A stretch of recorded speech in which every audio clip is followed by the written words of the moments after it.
Salut Caroline. Salut Gaëlle, d'habitude je te vois passer sur LinkedIn, je suis très contente d'être reçue dans ton podcast.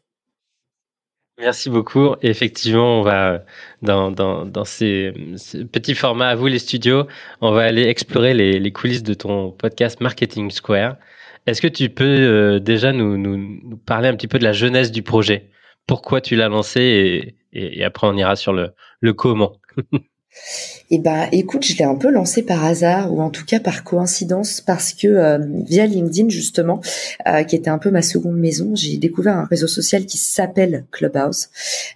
J'y suis plus maintenant, mais il a eu un vrai âge d'or pendant environ un an. Et en fait, le principe, c'était des rooms audio où en fait, tu donnais un peu comme des webinars, mais 100% en direct. Ça ressemble, pour ceux qui n'ont pas connu, à ce qu'a fait LinkedIn avec les LinkedIn Audio Events. Donc, c'est comme ça des rooms 100% audio. Et du coup, j'arrive sur Clubhouse et il se trouve que la magie Clubhouse prend. On fait de plus en plus de rooms. Nos rooms sont hyper plébiscités. On est monté jusqu'à 3500 personnes.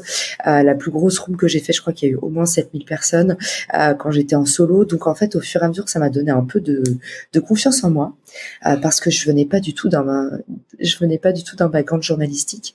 Je viens vraiment d'un background très geek. Moi, je faisais du growth marketing à New York pendant 8 ans. Donc j'étais pas du tout en contact des clients. J'étais pas du tout en presse face à mes équipes. Enfin, tu vois, j'ai jamais eu des métiers où j'avais besoin de parler en public ou d'analyser ou de faire un métier journalistique. Et du coup, sur Clubhouse, j'ai une vraie révélation, Gaëlle. Je me dis, mais en fait, j'adore ça. C'est juste que j'avais jamais pensé que j'adorerais ça parce que j'avais jamais testé. Et pour ceux qui nous écoutent, allez-y, lancez-vous. Et en fait, à ce moment-là, il se trouve que Clubhouse a un défaut qu'il n'a plus maintenant, c'est qu'on pouvait pas écouter les rooms en replay. Et du coup, il y a plein de gens qui nous disent, bah c'est dommage, c'est top ce que tu fais, tes petits webinaires avec tes invités et tout. Il y a un truc, mais par contre, on peut pas en profiter après. Donc voilà, comment est-ce qu'on fait? Et du coup, à ce moment-là, j'ai mes comparses qui faisaient tout le temps les webinaires avec moi, Fabien et Guillaume, qui me disent, bah Caro, t'es bien gentil, mais nous, on a nos familles au mois d'août, donc en fait, bah on doit faire une trêve estivale. Et à ce moment-là, je Toi, me c'était dis, hors de question. bah à ce moment-là, Gaëlle, je me dis en fait, je me sens pas de la faire toute seule sans eux parce que c'est vraiment tu vois, c'est ma famille. Sur Clubhouse, c'est vraiment des rooms qu'on faisait à trois. Moi, je faisais des rooms solo, mais c'était des rooms sur un format hebdomadaire, pas quotidien. Et là, j'ai oublié de le mentionner, mais c'était des rooms tous les jours à 9h. Et donc du coup, moi, j'ai mes collègues qui sont pas là. Je me sens pas du tout tenir les murs toute seule. C'est pas le but. Et j'y prenais du plaisir aussi parce que j'étais avec eux. Et du coup, je me dis, bah, je vais tester un nouveau format pendant qu'ils sont pas là.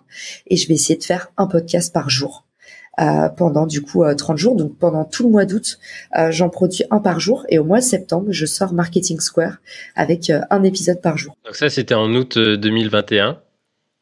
Ouais, août 2021, je prépare en fait. J'écoute plein de trucs sur le podcast, j'essaye de craquer le truc. Ouais. Je me mets en mode ermite. Je lis tout ce que je peux lire. Je comprends tout ce qu'il y a à comprendre. Donc je travaille, j'ai pas une vingtaine d'heures. J'écoute plein de podcasts de ma catégorie, mais plein de podcasts aussi anglophones. Et après, je commence à enregistrer. Je débusque des invités. J'utilise ma propre plateforme. J'étais à domicile. J'utilise Richmaker pour mettre une annonce. Hello, j'ai un podcast. Je cherche des invités en marketing. Et du coup, bah, je commence avec mes premiers invités qui m'ont fait confiance 100% par hasard. Et du coup, est-ce que tu as fait des choix, on va dire, sans compromis, autres que un podcast quotidien? Est-ce que tu as fait des choix de ne pas faire de montage, de dans ta ligne édito, dans ta post-production? Qu'est-ce que tu as fait sans compromis? Ah, c'est marrant que tu poses la question parce que j'y pensais pas au début et le fait que tu me dises pas faire de montage. En fait, moi, il y a un truc où on m'a beaucoup rayonné quand je me suis lancée parce qu'on va pas se mentir, quand je me suis lancée, j'avais déjà 2 boîtes. Non, je te dis une bêtise, j'avais pas encore Refer. J'avais qu'une seule Il n'y avait boîte. pas encore effet, ouais, c'était après. Ouais, mais honnêtement, j'étais quand même bien occupée et en fait, j'ai décidé de faire mon montage toute seule. Et du coup, quand j'en ai parlé à des amis entrepreneurs ou solopreneurs, ils m'ont tous dit mais tu débloques, il faut que tu apprennes à déléguer et tout. Et en fait, c'était pas une question de pas savoir déléguer, Gaëlle, mais déjà j'avais un peu une fascination pour la production parce que je m'étais rendu compte que ça me permettait beaucoup de m'améliorer et ça fait partie de mon travail justement ce process d'amélioration en continu via l'itération, en fait, j'avais besoin, dans un premier temps, de rien déléguer. C'est un principe growth, en fait, c'est de commencer vraiment par tout faire à la main, manuellement, commencer Les mains petit. dans le cambouis. Ouais, exactement. Et du coup, ça, c'est un choix fort que j'ai fait au début et qui a fait que, honnêtement, en sortant un épisode par jour, et j'ai tenu pendant 60 jours, week-end compris, hein. Donc c'est vraiment 30 jours, 30 épisodes. C'était hyper dur. Je vais pas vous mentir, c'était intenable au final toute seule. Donc j'ai arrêté au bout de 60 jours et j'ai restreint la cadence. Mais par contre, le fait de pas faire de compromis et de monter en fait, j'ai monté toute seule presque mes 90 premiers épisodes. Et ben ça m'a beaucoup aidé à progresser, à corriger mes tics de langage, à comprendre parfois j'avais une communication assez polluée.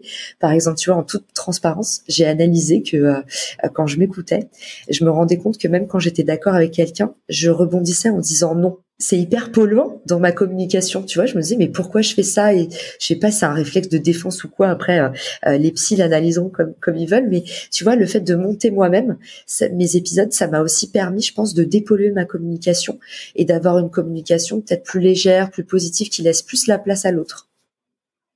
Ouais, on dit souvent, en tout cas, faut beaucoup se réécouter, surtout au début. Voilà. En tout cas, ça a été un de mes choix sans compromis. Le deuxième choix sans compromis que j'ai fait, c'est que quand on fait du podcast, tu es bien placé pour le savoir, on a beaucoup de sollicitations et il y a beaucoup de personnes qui me proposaient des épisodes payants. Et forcément, au début, vous vous dites mon podcast, c'est quand même un gros investissement. Alors pas en termes de matériel, hein, moi ça m'a coûté 100 balles de me lancer, mais en termes de temps. Et votre temps, c'est ce qui vous coûte le plus d'argent. Et du coup, il y a des invités ou des marques qui proposent de faire des épisodes payants. Et ça, moi, j'ai toujours refusé de faire du placement d'invités.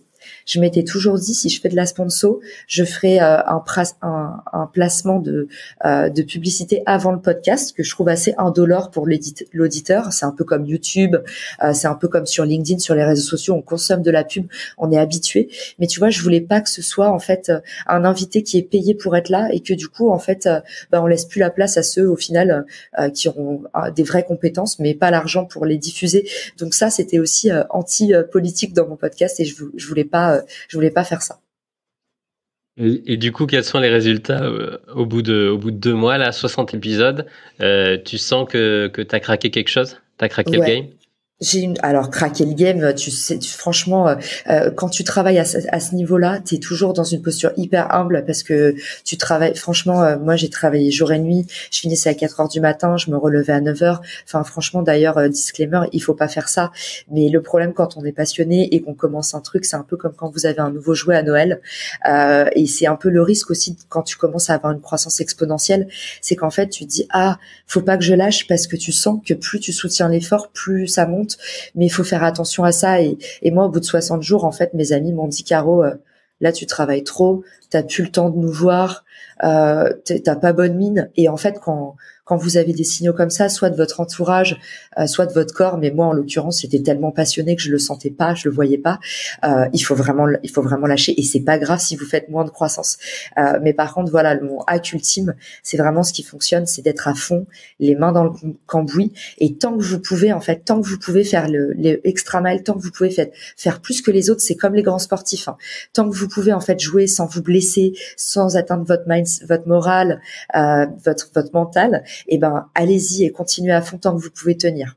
Du coup, donc tu as été très très focus sur et très régulière, un épisode par jour, et tu as été focus sur le moyen de relais de communication. Tu t'es concentré sur LinkedIn? En fait, j'ai été focus, Gaëlle, sur la productivité parce que dès le début, je me suis dit un épisode par jour, c'est beaucoup de travail, surtout que quand tu commences dans le podcast, pour décomplexer ceux qui se lancent. Au début, quand tu commences, un épisode, ça te prend 6 heures. Après, au bout de 10 épisodes, un épisode, ça te prend 3 heures. Et en fait, moi, mon premier focus a été comment compresser au maximum mon temps de production tout en ne Process. déléguant rien. Et du coup, ce que j'ai fait, voilà, ça a été un process et j'ai tout templétisé. Donc, dès que j'ai compris ce qui marchait, Gaëlle, je me suis dit, OK, par exemple, là, j'ai compris que cette description d'épisode, elle marche bien. Eh ben, je vais en faire un modèle pour que j'ai plus qu'à glisser. J'ai compris que ce qui me prenait du temps, c'était ma communication avec les invités parce qu'ils sont pas assez encadrés. Eh ben, j'ai fait un process pareil pour que mes invités, ils soient guidés étape par étape et qu'en fait, je puisse compresser. Maintenant, je ne rencontre même plus mes invités. Ils me disent oui pour Marketing Square et ils rentrent dans un process où en fait, ils sont guidés, ils sont aiguillés, ils sont même ambiancés.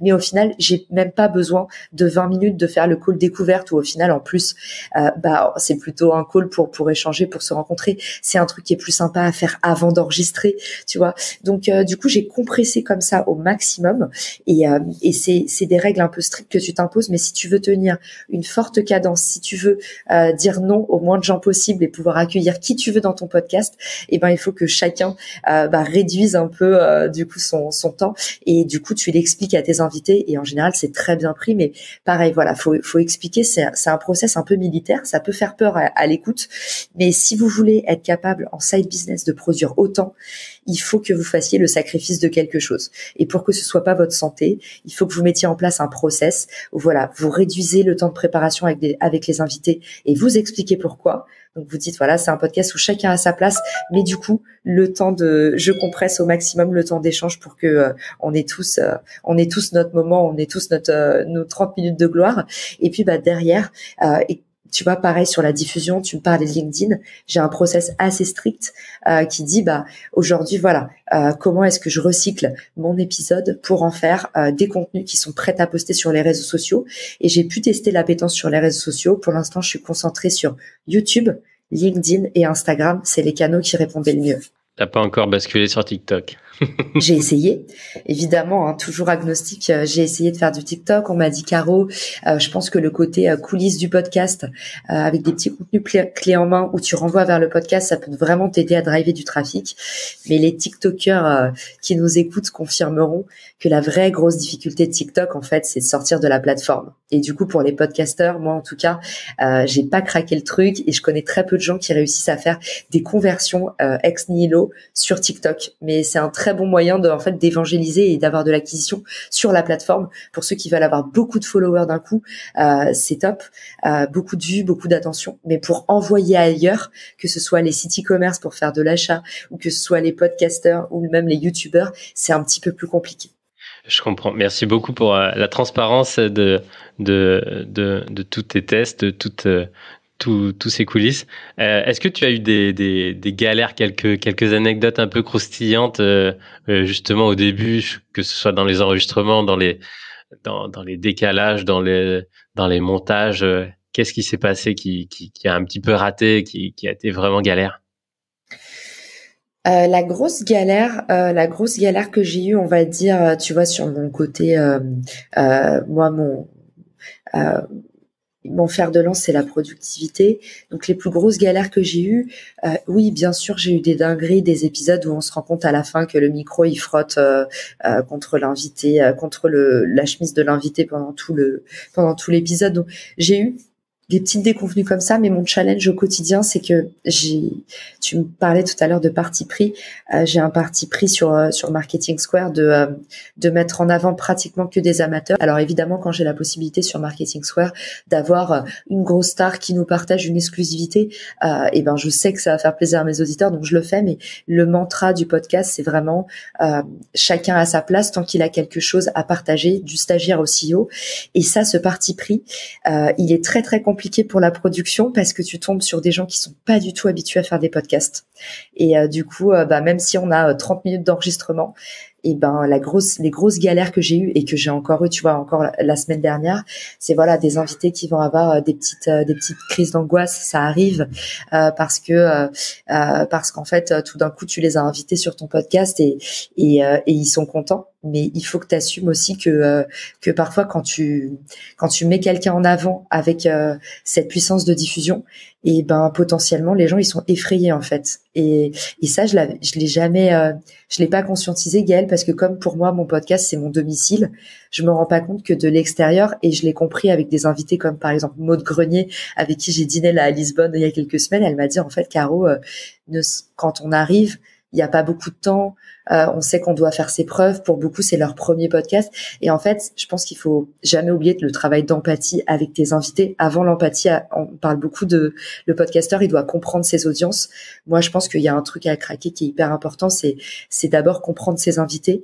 Et en fait, si ton invité, il est pas à l'aise, il se sent pressurisé, brusqué, même si c'est pas de ton fait, c'est le format, les circonstances. Il faut vraiment que ta priorité ce soit comment est-ce que j'aide mon invité à donner le meilleur de lui-même. Et derrière, ça va faire que l'épisode va être quali pour tes audiences.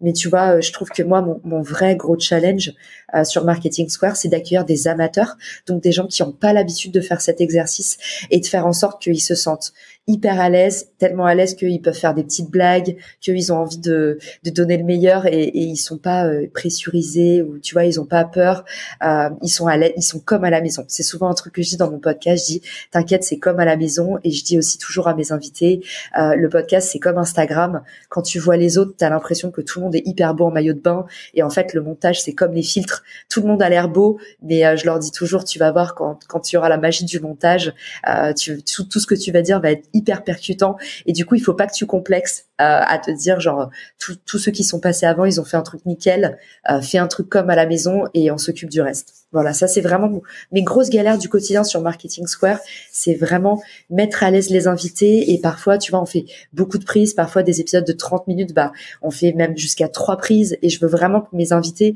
même si c'est un format express, ils se sentent jamais dans une situation d'évaluation, tu vois, qu'on a connu tous les deux, le truc où en fait t'as plein de trucs à dire et t'as tellement peur. Tu vois, les BFM, ça me fait ça par exemple.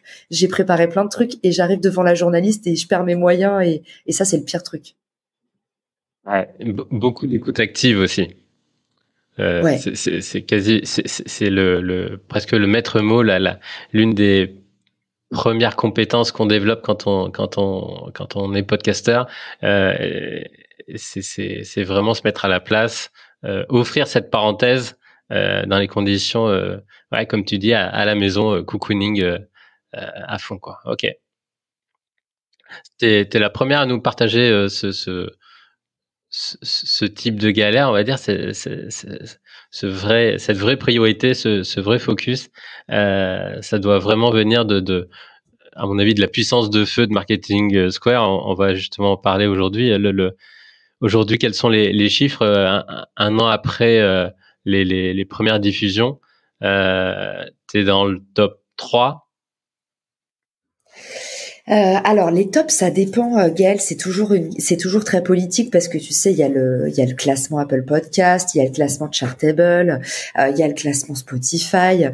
Tout à l'heure là, j'avais des copains qui me disaient, moi je suis pas sur Spotify, je suis sur Qobuz, donc Qobuz a peut-être son classement aussi. Enfin en gros, les classements. Moi, sur le classement Apple Podcast, je peux te répondre. Je vais être première dans la catégorie marketing, en général première en tech. Également sur performer sur LinkedIn, mon autre podcast, je dois être cinquième ou sixième du classement du coup business, tout confondu. Et il est dans entrepreneuriat, je crois, la catégorie. Donc ce qui est important pour moi, c'est toujours la croissance, et c'est un truc que je dis beaucoup aux gens qui se lancent.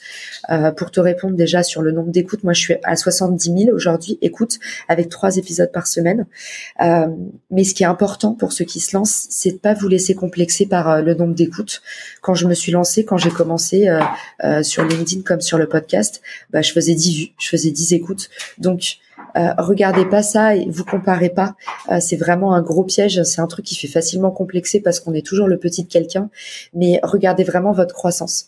Essayez de vous dire aussi que plus vous allez grossir, plus votre croissance, elle va stagner. C'est normal. Il y a un espèce de plafond. Oui, il y a des paliers. Voilà. Quand j'ai lancé Marketing Square, j'étais à plus 4000% de croissance. Donc c'est énorme par semaine.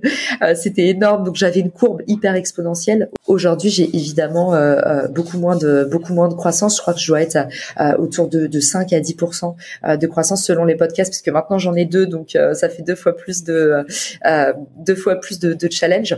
Aujourd'hui, Marketing Square en chiffres, du coup, c'est 70 000 écoutes mensuelles. Mais encore une fois, quand vous vous lancez, et particulièrement les premiers mois où vous allez forcément faire des fours, c'est pas grave. Vous attendez pas à des gros lancements avec le podcast. Traquez vraiment votre croissance et dites-vous, voilà, si je fais 20% de croissance, c'est un super score. Vraiment, traquez la croissance et vous complexez pas avec les chiffres et les datas. Est-ce que tu traques autre chose comme data au-delà du nombre d'écoutes, la complétion, les commentaires, les reviews, les choses comme ça? Clairement. Alors justement, je voulais pas vous alourdir. Ça dépend de votre niveau de connaissance sur les plateformes de statistiques, mais évidemment le taux de complétion, donc le nombre de personnes qui sont allées au bout de votre épisode, c'est un super indicateur, ne serait-ce que en fait pour ressortir sur les plateformes d'écoute de podcast. C'est un des plus gros indicateurs, notamment si vous voulez ressortir dans le search. Alors, le search, ça veut dire à chaque fois que quelqu'un tape, par exemple, marketing, il va tomber sur Caroline. Donc ça, c'est vraiment le nerf de la guerre et c'est ce qui va vous permettre la meilleure proportion de coups par clic parce que c'est des gens qui sont à domicile, ils sont là pour écouter un podcast et en plus, ils ont tapé un de vos mots-clés. Donc ça, c'est des leads très chauds, comme on dirait en marketing. Donc aujourd'hui, le taux de complétion, c'est un super indicateur. Le nombre d'écoutes, évidemment. J'ai tendance à dire aussi la traction sur les réseaux sociaux par rapport au thème, ça c'est important. Donc je regarde, tu vois, si je fais un post sur LinkedIn ou si mon podcast il est aussi broadcasté sur YouTube, je vais regarder tout ça. Honnêtement, il y a une dizaine d'indicateurs qui sont intéressants sur le podcast. C'est pour ça que moi aujourd'hui, je vais plutôt regarder ma courbe de croissance à la semaine puis au mois. Je trouve que c'est le vrai bon indicateur de la santé d'un podcast. Après, en fonction de ce que vous voulez tester, voilà, quand je vous disais, je me suis lancée sur TikTok parce qu'on m'avait dit, il y a un truc à faire, il y a beaucoup de volume. Du coup, je traquais la conversion. Donc voilà, par rapport aux vues que je fais, combien sont allés écouter mon podcast. Donc voilà, à chaque objectif, sa métrique. Donc gardez toujours ça en tête. Vous avez une dizaine de métriques qui sont intéressantes, mais ça dépend aujourd'hui quel est votre objectif. Est-ce que votre objectif aujourd'hui, c'est d'identifier les sujets sur lesquels vous voulez vous positionner, auquel cas on va être sur de la volumétrie d'écoute? Est-ce qu'aujourd'hui, votre objectif, c'est de fixer le bon format, celui qui va réussir à captiver votre audience? Et du coup, là, on va être plutôt sur le taux de complétion. Parce que si vous avez des drops d'écoute, c'est pas forcément que vous êtes mauvais. En général, c'est plutôt que le format est pas tout à fait adapté à ce que les gens ont l'habitude. Tu vois, si tu as un taux de complétion de 20 minutes sur tous tes épisodes, c'est potentiellement que sur tes épisodes de 1 heure, tu devrais les raccourcir. Tu vois, ça veut pas dire il faut regarder les chiffres individuellement et globalement. Si tu as individuellement un drop, c'est-à-dire sur un seul épisode, tu vois que tu as du churn au bout de 20 minutes, là, c'est un signal que peut-être tu as été trop mou. Mais si tous tes épisodes, tu vois que le taux de complétion, il est assez lissé et fixé sur une durée précise, c'est peut-être qu'il faut faire évoluer ton format. Je pourrais vous en parler pendant des heures, mais je veux pas vous ennuyer. Je vais m'arrêter là, mais tu vois l'idée? Oui. C'est super. C'est très, très intéressant, cette manière de faire. Et à mon avis, tu es l'une des premières à le faire à ce niveau-là. Justement, ton modèle économique aujourd'hui, depuis quelques mois, tu as du sponsoring. Mais juste avant le sponsoring, est-ce que tu as pu détecter le nombre d'auditeurs qui devenaient clients de Richmaker?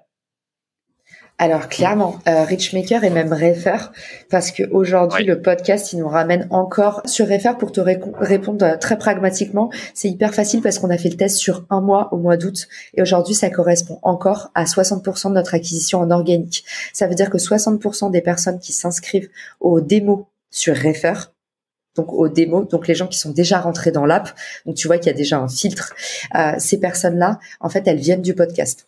Donc il y a potentiellement un flux. Énorme. Il y a potentiellement un flux et c'est pareil. En fait, tous les podcasteurs te le diront. Il y a un truc qu'on peut pas traquer, c'est toujours le trafic direct. C'est-à-dire les gens qui écoutent et vont télécharger ton app comme ça à blanc. Ou les gens qui écoutent et vont aller sur ton site comme ça à la fin de la journée. En fait, ce qu'on appelle l'attribution en marketing, c'est un des plus gros challenges des marketeurs modernes. C'est qu'il y a encore plein d'effets, un peu de sérendipité qui fait que toi, Gaël, si tu vois passer une marque de sneakers trop cool, potentiellement, tu vas pas cliquer tout de suite sur le lien, mais tu vas retenir le nom et tu vas le taper plus tard sur Google, peut-être depuis l'ordinateur d'un pote. Tu vois, en fait, il y a beaucoup de Exactement. trous dans la raquette et ça fait que sur le podcast notamment, il y a peu de Encore gens plus sur le podcast. encore plus sur le podcast parce que c'est vraiment un média où tu as les mains prises. Donc en général, les gens ils sont peu à cliquer dans la description. Donc en fait, le meilleur moyen de le traquer, c'est via les démos qu'on fait. Et dans les démos qu'on fait sur l'application Refer, les gens ils disent directement je viens de Refer. Donc aujourd'hui, on a fait que un mois de sponsor, qui était le mois d'août ou tout septembre, je sais plus. Mais du coup, 60% encore de notre acquisition et au moment où on enregistre ton podcast, on est au mois de novembre. Donc tu vois, il y a un effet de longue traîne qui est encore hyper prégnant. Donc c'est quand même assez puissant. Et sur Richmaker, on va pas se mentir, c'était à peu près 80% de mon acquisition. Sauf que ce Vraiment, qui est intéressant, sauf que ce qui est intéressant, je fais un dernier petit aparté, Gaël, parce que je pense que c'est un truc dont on parle rarement. Moi, je fais toujours des sponsoring courts. Parce que je me suis rendu compte que comme la Zoom fatigue, vous savez, c'est un effet publicitaire où on dit en fait, à force de voir une publicité, bah ça te fait plus d'effet.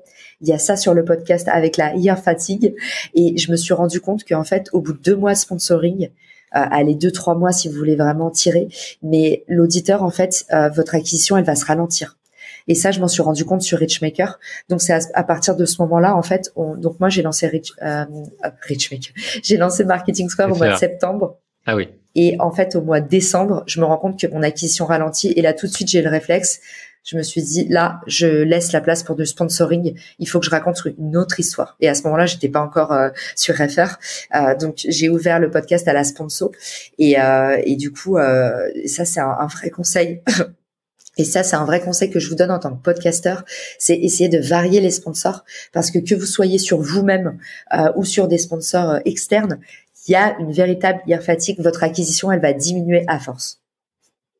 Vaut mieux vendre une campagne de plusieurs mois s'il faut 2-3 mois, mais de le faire peut-être varier avec 2 autres sponsors quoi. Exactement. Et tous les 15 jours, toutes les 3 semaines, tous les mois, voire varier et intercaler tous ces sponsors quoi. Exactement. Et un truc que font très bien les infopreneurs, c'est du coup si vous nous écoutez, que vous travaillez à votre propre compte, et ben du coup vous pouvez quand même événementialiser un peu votre offre. Par exemple, dire du coup si vous faites, alors faites attention parce que ça dépend si vous faites vos annonces en dynamique ou en dur. Si vous faites vos annonces en dynamique, en fait c'est diffusé partout.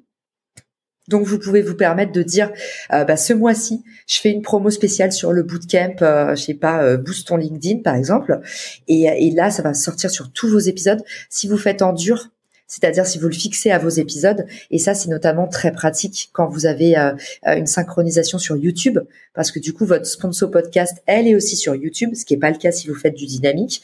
Donc si vous faites en dur, et moi je fais toujours en dur sur les packages que je vends à mes clients en sponsor ou sur mes podcasts à moi, et ben si c'est le début de l'épisode que vous enregistrez du coup et que ça ne bougera pas, faites attention à la saisonnalité. Ça c'est un truc tout bête, hein. Mais il y a pas longtemps, j'ai une copine qui s'est fait avoir et qui est hyper brillante et épanouie de la dernière pluie en podcast. Du coup, elle a dit, voilà, pour Noël, j'organise ça. Mais en fait, elle écoute 6 mois après. Vos auditeurs, ils vont écouter votre podcast que vous avez fait au mois de décembre, potentiellement en août prochain. Donc, faites vraiment attention à ça. C'est un vrai piège quand on commence à monétiser son podcast. Ok. Et donc, je retiens l'info. Toi, tu fais toujours en dur, du coup. Moi, je fais toujours en dur.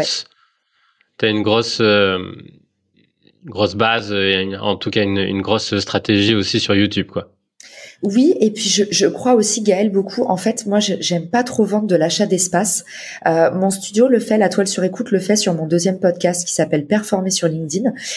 Mais moi, sur mon podcast perso, je suis tellement habituée à faire des partenariats que la façon dont je travaille avec mes sponsors, je leur dis pas vous achetez un espace. Et je trouve ça, c'est pas gratifiant. Je trouve pour personne, ni pour mes auditeurs, ni pour mes sponsors, de dire vous achetez un espace. Moi, quand je travaille avec un partenaire, quand je prends un partenaire, déjà j'en prends que 10 sur l'année. Je veux vraiment pas commencer à polluer mon audience. J'ai plein de propositions de marques qui me disent oui, on voudrait faire quelques épisodes avec toi. Moi, je fonctionne au package. Je travaille qu'avec des marques que j'utilise. J'essaye de privilégier des marques françaises. Bon, parfois, tu vois, j'ai des propositions par un LinkedIn, par exemple. Forcément, pour moi, Oui. à être sponsorisé par LinkedIn, c'est une super image. Donc, dans ces moments-là, je craque et je m'autorise de pas être parfaite. Mais du coup, en général, mes critères, c'est j'utilise la plateforme. Donc, c'est vraiment une plateforme que j'ai envie de recommander et que je recommanderais sans être payée. Ça, c'est mon premier critère. Ouais. C'est vraiment l'authenticité. 2, c'est une équipe sympa. Voilà. Moi, franchement, on dit on travaille pas à la tête du client, mais quand on est indépendant, c'est quand même un luxe. Moi, je veux bosser avec des gens avec qui j'ai vraiment envie de bosser, et je préfère faire des prix à des gens qui me font me sentir bien que travailler avec une grosse marque, mais qui va me faire sentir pas bien, qui va me donner, tu vois, 1000 guidelines qui vont faire que je suis plus à l'aise pour délivrer et être bien dans ce que je fais. Donc, une équipe sympa. Et troisièmement, voilà, si je peux avoir un outil made in France, enfin, une équipe, voilà, qui est française et sentir que il y a un peu d'impact dans ce que je fais, dans le dur, c'est-à-dire que c'est une boîte qui fait les choses bien, et qui est consciente et qui est consciencieuse, pardon, pas consciente. Ça, c'est aussi un de mes critères. Donc voilà, moi, mes sponsors, c'est vraiment des partenaires, et du coup, quand je bosse avec un sponsor, il achète pas l'espace sur mon podcast. Il achète son épisode. C'est un épisode qu'on limite, on va travailler ensemble. En tout cas, moi, il le choisit dans mon catalogue. Il va me dire, Caro, tu vois, là, en ce moment, j'ai celle-ci. Ils font de la vente, de la prospection, et ils m'ont dit, là, on veut mettre en avant vraiment le CRM vente.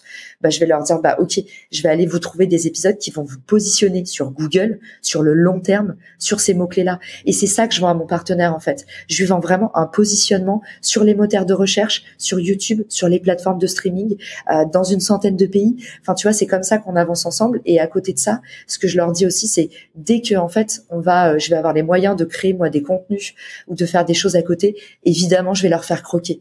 Tu vois, donc pour moi, ça, c'est vraiment important. C'est on travaille ensemble et pas genre ils ont payé 10 000 euros pour être là pendant 15 à 30 secondes. Tu vois, moi, j'aime pas travailler comme ça. Plus j'en fais pour mon sponsor, mieux c'est. Super manière, et effectivement c'est comme ça qu'ils vont être contents et sur le long terme très très satisfaits pour la tripartite, on va dire. Super, dernière question. Est-ce que tu peux nous partager un petit peu ta vision du podcasting en France en 2022-2023 et entre guillemets si tu as aussi une petite vision à nous partager sur l'avenir de Marketing Square, ça serait super. Alors, l'avenir du podcasting, écoute, il y a un truc qui me fait trop plaisir, c'est que je vois de plus en plus de personnes qui se lancent. Et en fait, plus il y aura de podcasteurs, plus la part du gâteau, elle va être plus grosse pour tout le monde. Donc moi, je vois ça d'un très bon œil. Je me dis pas des nouveaux arrivants, je me dis c'est mortel. Donc je pense que il faut que en tant que podcasteur, on soit tous dans cette dynamique-là, en fait, de porter les autres, de faire émerger les nouveaux podcasts. Quand on travaille, moi j'ai un podcast marketing. Dès qu'on me propose de faire un podcast marketing, si je peux aider ceux qui se lancent, si je peux faire grossir la part de gâteau pour tout le monde, je suis trop. Je pense que c'est comme ça qu'on y arrivera tous et qu'on va ramener un maximum d'auditeurs. Donc ça, c'est le premier point. Donc c'est vraiment plus de podcasts et c'est une bonne chose. Deuxième point, c'est il faut qu'on soit capable de s'entraider.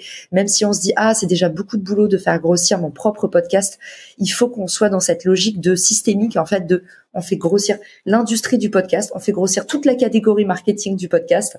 On va créer un nouveau réflexe marketing qui est d'écouter des podcasts. Donc la deuxième chose, c'est vraiment pour moi être capable de s'entraider et pas rester en se disant mais moi en fait j'ai mon podcast, j'ai déjà beaucoup de boulot, mais en fait vraiment contribuer à l'écosystème, parce que c'est comme ça en fait que le podcast ça va devenir un nouveau réflexe et un truc qui déboîte et qu'on va être de plus en plus fiers de ce qu'on fait. Et je dirais la troisième tendance sur le podcasting, c'est que je pense qu'il va y avoir de plus en plus de social podcasting, c'est-à-dire qu'on va faire du multi-streaming. Et nous, Gaël, on a connu l'époque en fait où les gros podcasteurs, en fait, ils étaient que sur leur podcast. Et je pense que maintenant, tu vois, Spotify est déjà en train de lancer et de pousser à fond le podcast vidéo. Il y a de plus en plus de plateformes de streaming comme Restream, sur lequel on est tous les deux, qui permettent de streamer depuis 30 endroits différents. Donc ça paraît aberrant, mais je pense que le podcast, tu vois, dans sa forme, va rentrer vraiment dans notre quotidien et ça va sortir un peu des plateformes de streaming traditionnelles. Voilà, ça c'est un peu les trois tendances et les trois mouvements que je vais voir ou que je veux voir émerger dans le podcast. Enfin, en tout cas, voilà, c'est un petit peu ma boule de cristal. Et sur Marketing Square, honnêtement, je sais pas. Et moi, c'est un truc, on en parlait encore. Justement, on parlait en off de Arthur Aubeuf, qui est mon coloc en ce moment. On en parlait hier. En fait, c'est tellement des métiers durs quand tu fais du média qu'il faut vraiment mettre son ego à la porte. Et moi, il y a un truc que je peux vous recommander si vous voulez être heureux dans ce que vous faites, c'est ne vous dites jamais que ça va marcher tout le temps. Donc moi, mon podcast, vraiment Gaëlle, c'est hyper sincère quand je te dis ça, c'est vraiment no bullshit. Je le pense vraiment. Si mon podcast il doit s'arrêter dans 6 mois, c'est pas grave. En fait, tant que j'ai envie de faire Marketing Square, ça continue. Si au bout d'un moment, soit j'en ai marre parce que ça me bouffe trop d'énergie, je me suis lassée, soit je sens que mon audience elle décroît, et il faut être ok avec le fait que les gens ils se lassent. Quand tu fais 3 épisodes par semaine, quand tu fais un épisode par jour, si au bout d'un moment les gens ils sont là, j'en ai ras le bol d'entendre Caroline Mignot, c'est ok. Faut jamais prendre les choses personnellement quand tu fais du social media. Donc voilà, ma réponse sur Marketing Square, je fais aucun plan sur la comète et je kiffe tant que je peux kiffer. Et puis le jour où Clubhouse a décliné, je suis partie sur le podcast. Tout ça pour te dire qu'aujourd'hui, toutes les belles histoires qui me sont arrivées, en fait, ça a été des choses qui ont moins bien marché. Tu vois, j'étais bien sur LinkedIn, mais j'ai commencé à plafonner. Je suis arrivée sur Clubhouse. J'étais bien sur Clubhouse, j'ai commencé à plafonner. J'ai commencé le podcast. Et peut-être que cette année, ce sera YouTube. J'en sais rien, mais je me souhaite en tout cas de passer d'une aventure à une autre et de le faire toujours avec passion. Pas rester bloqué. Ouais. Merci beaucoup Caroline pour tout ce partage, tous ces hacks, toute cette transparence et authenticité. On l'entend partout, mais en fait, nous on adore recevoir ces invités.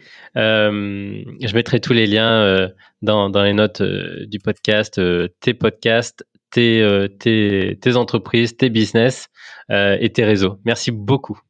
Merci Gaëlle pour ton invitation. Merci de t'être adapté aussi à mes conditions d'enregistrement un petit peu spartiates. Et puis surtout, si vous avez aimé cet épisode, n'hésitez pas. Vous connaissez la croquette du podcasteur, c'est d'aller laisser un petit avis 5 étoiles au podcast de Gaëlle. Ça lui fera hyper plaisir. Et puis nous, ça nous permet de continuer à être visible sur les plateformes de streaming. Merci à tous pour votre écoute et je vous dis à très vite.